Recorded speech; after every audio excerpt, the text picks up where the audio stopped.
Então, eu tenho um caso difícil na minha família, que foi meu irmão mais jovem, que ele se suicidou.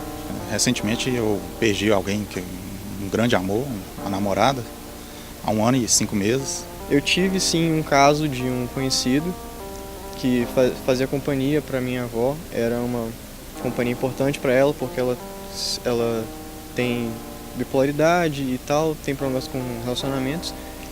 E essa pessoa teve um problema pessoal com a família e acabou desistindo da vida de uma maneira muito súbita. Já lidei com 5 casos muito próximos, vizinhos, 2 colegas de sala de aula, pessoas muito próximas que demonstravam algum tipo de alegria, porque eram pessoas espontâneas e que em algum momento aquela alegria espontânea, toda aquela explosão, era para mascarar alguma coisa. O número de casos de suicídio é alto e cresce bastante. No entanto, esse é um tema que não era discutido nem na mídia, nem entre amigos e família. Para quebrar esse tabu, a UFSJ se juntou a diversas instituições em todo o mundo na realização da campanha Setembro Amarelo, em todos os campi da instituição, com rodas de conversa, palestras e debates sobre o assunto, esclarecendo, conscientizando e estimulando a prevenção. O número de tentativas de suicídio tem aumentado no mundo todo e isso não é diferente dentro do ambiente da universidade. Eventos como esse Setembro Amarelo faz com que a gente preste um pouco mais de atenção no ser humano, que de repente não é aquela pessoa que está de cama e totalmente triste que vai cometer o suicídio, mas às vezes é aquele que está do seu lado, rindo, feliz. As coisas não eram muito faladas, não eram divulgadas por conta de que aquilo aconteceu, deixa ali porque não vai tomar proporções maiores. Só que a coisa foi mudando. Isso ainda é um fato muito complexo, tem muitos fatores envolvidos, mas geralmente cercado por sentimentos de culpa, de revolta, de vergonha.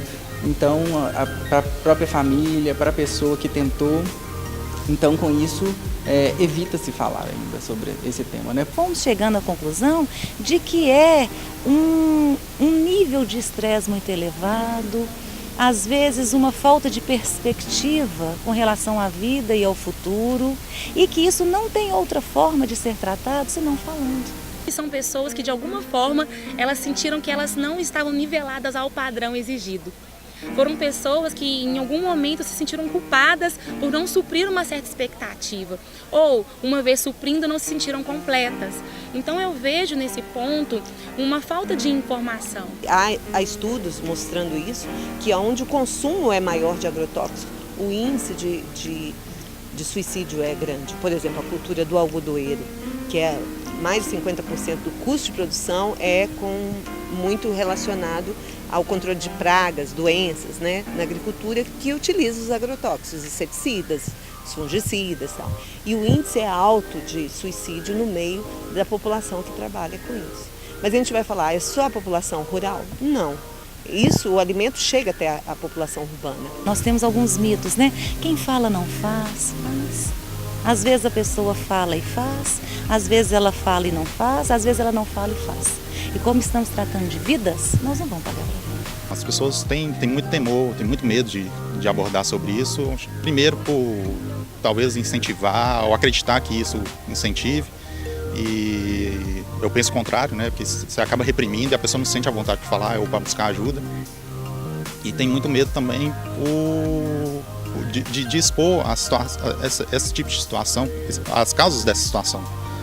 Porque eu acredito que a gente vive num mundo, uma sociedade muito doente hoje, as pessoas têm medo de expor suas fragilidades por medo de serem reprimidas ou de sofrer algum tipo de preconceito e por medo de expor os problemas que nos rodeiam, mas as pessoas ficam caladas, não têm coragem de abordar.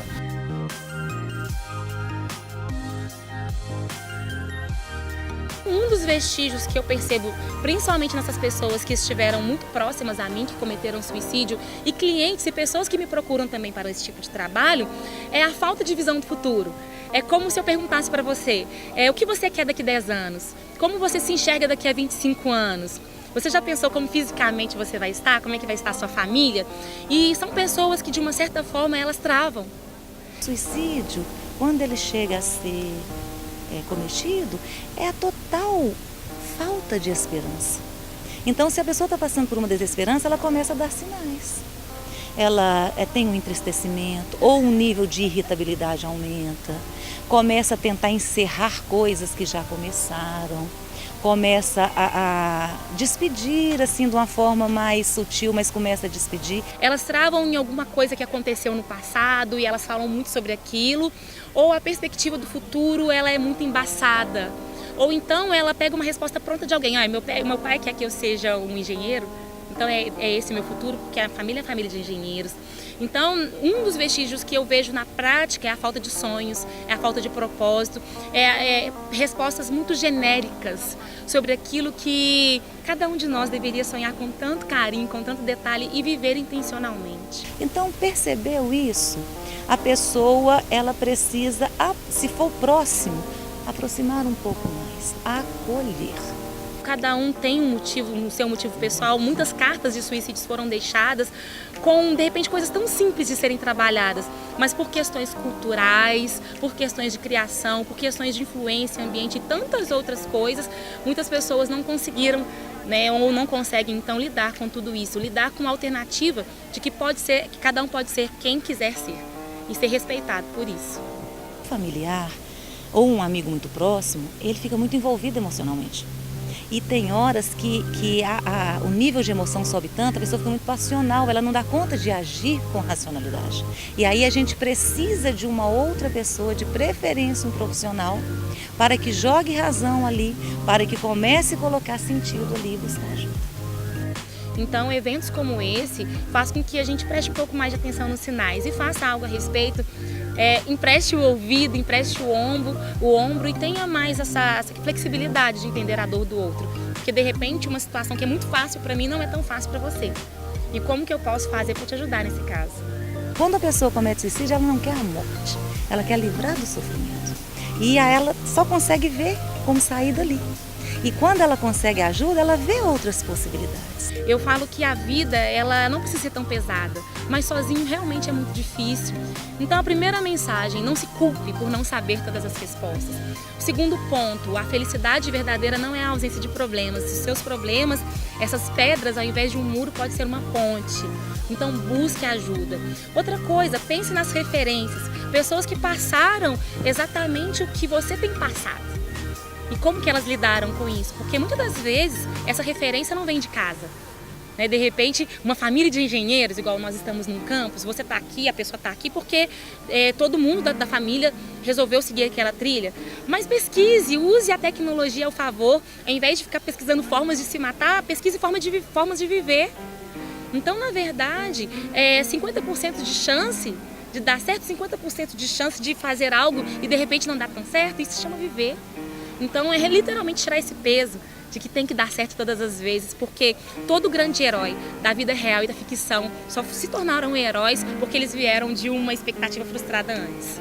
Eu falo que não existe Superman ou Homem-Aranha que não veio diante de uma crise. Não existe um Gandhi que não veio diante de uma grande tribulação. Então cada um tem condições sim de ser um herói da vida real. Então se está passando um grande desafio, é uma chance também de ter um grande case de sucesso e vale a pena viver.